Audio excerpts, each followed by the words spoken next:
नमस्कार दोस्तों, मैं हूं दिनेश सिंह और आप देख रहे हैं Dinesh Singh ji geography YouTube channel. दोस्तों, जैसा कि राजस्थान के भौतिक विभाग की बात हम लोग कर रहे हैं और हम लोग मरुस्थल और अरावली को पढ़ चुके हैं। आज हमारा नया टॉपिक स्टार्ट है। आज हमारा नया टॉपिक होगा पूर्वी मैदानी प्रदेश। पूर्वी मैदानी प्रदेश का जिक्र करते हैं तो अरावली पर्वतमाला के पूर्व की तरफ फैला हुआ मैदानी प्रदेश पूर्वी मैदानी प्रदेश के नाम से जाना जाता है। ये पूरा का पूरा जो मैदानी प्रदेश आपको दिखाई दे रहा है वो लगभग नदी बेसिनों से बना हुआ है। लगभग नदी बेसिनों से बना हुआ है, बेसिन से बना हुआ है। दोस्तों, नदी बेसिन से बनने के कारण ये मैदान काफी उपजाऊ है। यहाँ पर काफी उपजाऊ मिट्टी है और हर साल नई मिट्टी की परतें भी बिछती है। तो यहाँ पर मिट्टी जलोढ़, कांप मिट्टी, कछारी मिट्टी होती है जो कि अनाज उत्पादन के लिए काफी बढ़िया मिट्टी होती है।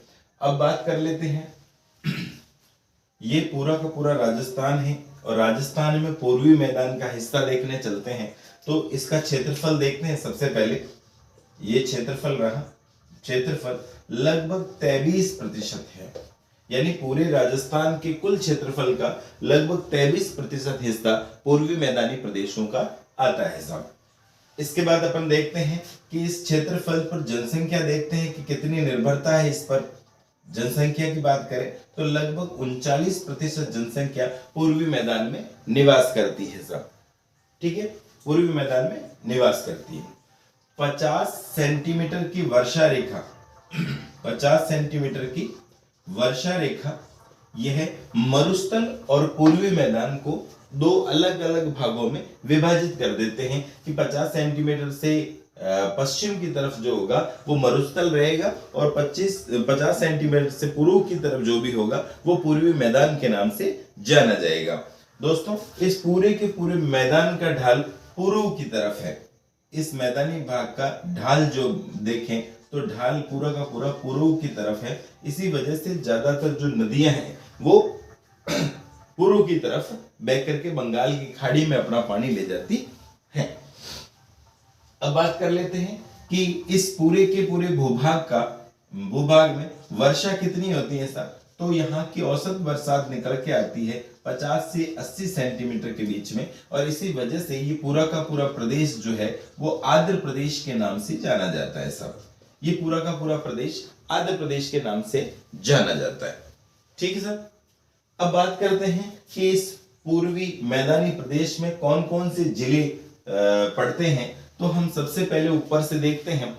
ऊपर से देखें तो अलवर, भरतपुर, जयपुर, दौसा, सवाई माधोपुर, करौली, टोंक, अजमेर का कुछ हिस्सा ले सकते हैं, बांसवाड़ा, प्रतापगढ़ और डूंगरपुर का क्षेत्र इसमें शामिल किया जाता है।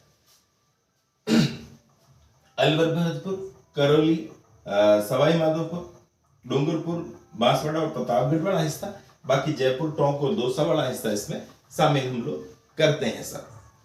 अब बात करते हैं सर कि यहाँ की जो जनसंख्या है वहां पर बहुत सारी खेतीबाड़ी का काम होता है, फसलें पैदा होती है सर। और फसलें पैदा जब होती है तो यहाँ पर गेहूं, ज्वार, बाजरा, सारा का सारा जो अनाज है वो पैदा हम यहाँ पर मैदानी भाग में कर सकते हैं। दोस्तों, ये पूरा का पूरा जो मैदानी भाग है उसका ये वाला जो हिस्सा है, चंबल नदी के आसपास वाला हिस्सा, यहाँ पर बीहड़ बनते हैं। इसीलिए इस पूरे के पूरी टॉपोग्राफी को, इस पूरे के पूरे भूभाग को हम लोग उत्खात भूमि के नाम से जानते हैं। उत्खात भूमि के नाम से जानते हैं या बेडलैंड टोपोग्राफी के नाम से इसको जाना जाता है साहब। अब बात करते हैं इसके भौतिक विभाजन की। अब इसका भौतिक विभाजन कर देते हैं। भौतिक विभाजन दोस्तों, मुख्य रूप से इस उत्तरी पूर्वी पर्वतीय भाग के उत्तरी भाग को हम लोग गंगा और यमुना का मैदानी प्रदेश कहते हैं सर। यानी यहाँ ये वाला हिस्सा जो बनता है, ये हिस्सा जो बना, इस हिस्से का नाम है गंगा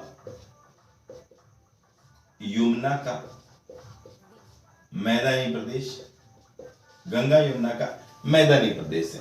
दोस्तों, गंगा नदी की सहायक नदी है यमुना नदी, और यमुना नदी में हमारी चंबल नदी, बनास नदी अपना पानी ले जा करके मिलाती है। इसी वजह से इस नदियों का बहाव क्षेत्र में जो मैदान बना हुआ है उसको हम गंगा और यमुना का मैदानी प्रदेश कह सकते हैं। इसके अलावा इस उत्तरी पूर्वी मैदानी प्रदेश को चंबल बेसिन में बांटा जा सकता है। Chambal basin, Chambal basin, Chambal basin की हम जिक्र करते हैं तो चंबल बेसिन की शुरुआत जब हम करते हैं तो हमें चंबल नदी का बहाव क्षेत्र देखना पड़ता है, और जहां जहां पर चंबल नदी का बहाव क्षेत्र है वो पूरा का पूरा क्षेत्र पूर्वी मैदानी क्षेत्र में हिस्सा बनाएगा। देख लेते हैं। चंबल नदी का उद्गम मध्य प्रदेश के मेहू के जानापाव की पहाड़ियों से, जानापाव की पहाड़ियों से इस चंबल नदी का उद्गम होता है सब। ठीक है, जानापाव की पहाड़ियों से निकलने के बाद में यह नदी लगभग 320 किलोमीटर का रास्ता तय करती है, जो कि मध्य प्रदेश में ही बहा करती है। और 320 किलोमीटर के बाद में मंदसौर जिला पड़ता है। यहां पर मंदसौर जिला पड़ता है, मंदसौर एमपी की तरफ से, और राजस्थान की तरफ से यहां जिला पड़ेगा साहब चित्तौड़गढ़। राजस्थान की तरफ से जिला पड़ेगा चित्तौड़गढ़, और जगह होगी अपने 84गढ़। तो मेहू के जानापाव की पहाड़ियों से निकलती है और 320 किलोमीटर बहने के बाद चित्तौड़गढ़ के 84गढ़ से यह चंबल नदी राजस्थान में प्रवेश करती है साहब। और चित्तौड़ में बहने के बाद चित्तौड़गढ़ के भैंसरोडगढ़ के आसपास, चित्तौड़गढ़ में जगह का नाम है भैंसरोडगढ़, और भैंसरोडगढ़ के आसपास जो है, भैंसरोडगढ़ के आसपास चूलिया जलप्रपात बनाती है। चूलिया जलप्रपात बनाती है। ठीक है सर। यहां से चूलिया जलप्रपात बनाने के बाद चित्तौड़ से ये नदी बाहर की ओर निकलती है और कोटा और बूंदी की सीमा बनाती है। कोटा और बूंदी की सीमा बनाती है सर। और कोटा और बूंदी की सीमा बनाने के बाद में सवाई माधोपुर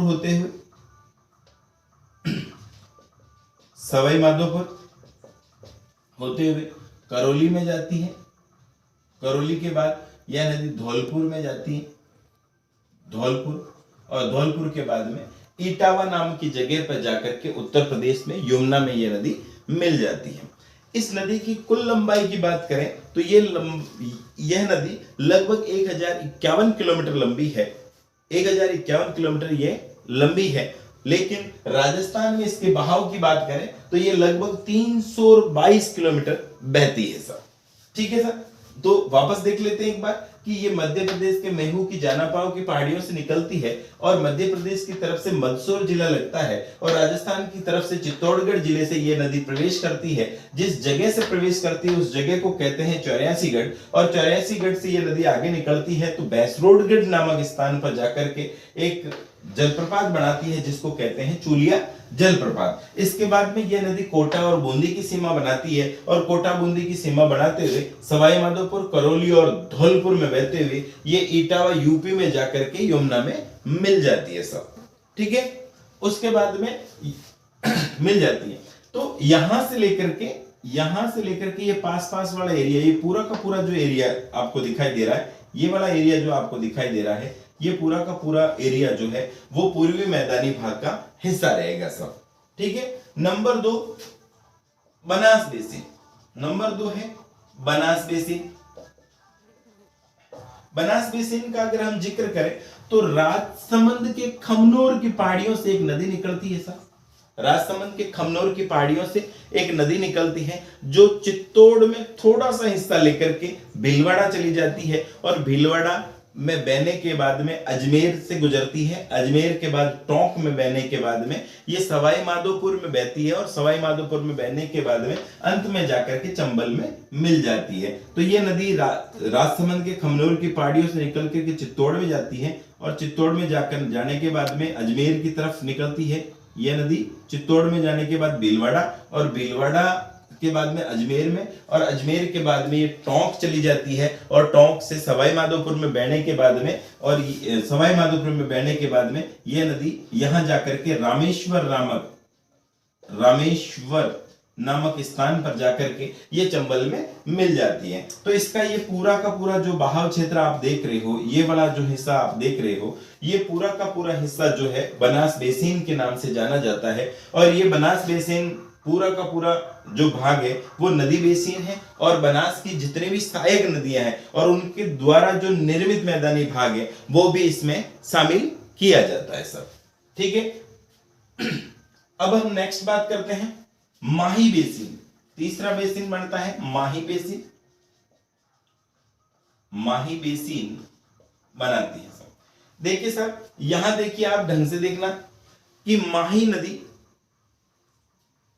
मध्य प्रदेश के धार जिला, विंध्याचल पर्वत है, मेहद झील है, मेहद झील से ये नदी निकलती है, और मेहद झील से निकल करके बांसवाड़ा के खादू नामक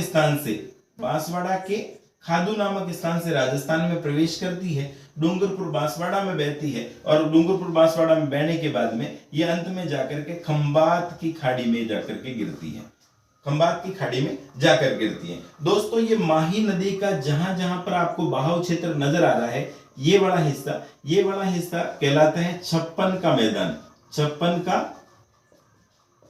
मैदान, जो कि प्रतापगढ़ और डूंगरपुर और प्रतापगढ़ के बीच वाला हिस्सा आपको लगभग नजर आता है, जिसको छप्पन के मैदान के नाम से जानते हैं। दोस्तों कहते हैं कि यहाँ पर छोटे बड़े 56 नदी नालों का समूह है, और इसीलिए इसको छप्पन के मैदान के रूप में चिन्हित किया जाता है, जाना जाता है दोस्तों। ठीक है, अब बात करते हैं, ये तो हो गया पूर्वी मैदानी प्रदेश में ज्यादा कुछ नहीं है। अब वापस देख लेते हैं एक बार कि पूर्वी मैदानी प्रदेश का क्षेत्रफल लगभग 23% क्षेत्रफल है, जहां पर 39% जनसंख्या निवास करती है। 50 सेंटीमीटर की वर्षा रेखा ये मरुस्थल और गैर मरुस्थल यानी कि पूर्वी मैदान को बिल्कुल अलग कर देती है। ढाल इसका पूर्व की तरफ ही पड़ता है। वर्षा 50 से 80 सेंटीमीटर के बीच में हो जाती है, इसीलिए यहाँ पर जलवायु लगभग आर्द्र जलवायु बनती है। ठीक है, इस टोपोग्राफी की महत्वपूर्ण विशेषता यह है कि सवाई माधोपुर और करौली सवाई माधोपुर के आसपास का जो क्षेत्र है वो अवनाली का अपरदन के कारण काफी उबड़ खाबड़ हो चुका है, और काफी उबड़ खाबड़ धरातल होने की वजह से यहाँ पर बीहड़ विकसित हुए हैं, और यहाँ पर बीहड़ विकसित होने के कारण ये पूरी की पूरी भूमि जो है वो उत्खात भूमि के नाम से जानी जाती है साहब। दोस्तों इसके बाद में हम लोगों ने इसका भौतिक विभाजन करने की कोशिश की थी, और भौतिक विभाजन जब कर रहे थे तो हम सबसे पहली बात ये देखी थी कि इस पूरे पूर्वी मैदानी भाग का सबसे उत्तरी हिस्सा जिसको हमने गंगा और यमुना का मैदानी प्रदेश कहा था, क्योंकि यमुना नदी यहां होकर के बहती है इटावा में जाकर के चंबल नदी इसमें मिलती है, तो इसके आसपास वाला जो क्षेत्र रहा होगा वो यमुना नदी के बहाव क्षेत्र का है और उनके द्वारा निर्मित मैदानी क्षेत्र है। तो इसी वजह से ये वाला भाग जो कहलाएगा वो गंगा और यमुना का मैदानी प्रदेश कहलाएगा। दोस्तों अब बात करते हैं चंबल बेसिन की बात करते हैं। तो चंबल बेसिन में हम लोगों ने बात की थी कि मध्य प्रदेश के मेहू के जानापाव की पहाड़ियों से चंबल नदी निकलती है, और 320 किलोमीटर मध्य प्रदेश में बहने के बाद में मंदसौर नामक स्थान पर, मंदसौर जिले में, और राजस्थान की तरफ से चित्तौड़गढ़ जिला लगता है, जगह है 84गढ़ चित्तौड़गढ़, और यहां से राजस्थान में प्रवेश कर जाती है। और चित्तौड़गढ़ में भैंसरोडगढ़ के पास जाने के बाद में यहां पर एक जलप्रपात बनता है जिसको कहते हैं चूलिया जलप्रपात। बाकी छोटे छोटे बांध बना रखे हैं, बड़े बांध हैं, 4 बांध हैं, गांधी सागर बांध, राणा प्रताप सागर बांध, गांधी सागर, राणा प्रताप सागर, कोटा बैराज और जवाहर सागर बांध इसी नदी पर बने हुए हैं, जिसकी चर्चा हम अगले अध्यायों में कर लेंगे। दोस्तों 84गढ़ चित्तौड़ से प्रवेश करने के बाद कोटा बूंदी की सीमा बनाती है। सवाई माधोपुर, करौली और धौलपुर में बहने के बाद में इटावा यूपी में जाकर के यमुना नदी में सॉरी यूपी में जाकर के यमुना नदी में मिल जाती है साहब। ये चंबल नदी का बहाव क्षेत्र है और ये चंबल नदी के बहाव क्षेत्र को हम लोगों ने पूर्वी मैदानी प्रदेश में इसको शामिल किया है साहब। उसके बाद बात करते हैं बनास बेसिन की। तो बनास बेसिन राजसमंद के खमनोर की पहाड़ियों से निकलती है, चित्तौड़गढ़ में थोड़ा सा हिस्सा लेकर के ये नदी भीलवाड़ा में प्रवेश करती है। भीलवाड़ा में बहने के बाद में थोड़ा सा हिस्सा अजमेर का लेती है और अजमेर का हिस्सा लेने के बाद में यह नदी आगे की ओर बढ़ते हुए टोंक में बहती है और टोंक के बाद सवाई माधोपुर में प्रवेश कर जाती है और सवाई माधोपुर में बहते हुए रामेश्वर नाम की जगह पर चंबल में जाकर के ये नदी मिल जाती है। तो इसका जितना भी बहाव क्षेत्र है वो पूरा का पूरा जो क्षेत्र है वो पूर्वी मैदानी प्रदेश का हिस्सा माना जाता है साहब। इसके बाद में बात करते हैं माही बेसिन की। माही बेसिन की बात करें तो माही बेसिन जो है वो मध्य प्रदेश का थार जिला और विंध्याचल पर्वत था मेहद झील से ये नदी निकलती है और बांसवाड़ा के खादू नामक स्थान पर आकर के राजस्थान में प्रवेश करती है। डूंगरपुर बांसवाड़ा में बहती है और बाद में जाकर के खंभात की खाड़ी में गिर जाती है। माही नदी का जितना बहाव क्षेत्र आपको दिखाई दे रहा है वो पूरा का पूरा बहाव क्षेत्र छप्पन के मैदान के नाम से जाना जाता है। प्रतापगढ़ और डूंगरपुर के बीच का हिस्सा जो है वो लगभग छप्पन के मैदान के रूप में जाना जाता है। कहते हैं कि यहाँ पर छोटी बड़ी नदियां लगभग 56 नदी नालों का समूह है। इसी वजह से जो मैदान बनता है इसको छप्पन के मैदान के नाम से जाना जाता है। दोस्तों इस नदी पर बांसवाड़ा में एक बांध बना है जिसको कहते हैं माही बजाज सागर बांध। ये फेमस बांध है माही बजाज सागर बांध, लेकिन इनकी चर्चा हम नेक्स्ट अध्याय में करेंगे तो यहां हम इसकी बात नहीं करते हैं। मित्रों ये था हमारा राजस्थान के भौतिक प्रदेशों में पूर्वी भौतिक प्रदेश का विभाजन। धन्यवाद। लाइक करें, शेयर करें, सब्सक्राइब करें और बेल आइकन को जरूर दबाएं ताकि हमारे द्वारा बनाई गई ये वीडियोस आप तक सबसे पहले पहुंच सके, हमारा नोटिफिकेशन आप तक सबसे पहले आए। Thank you.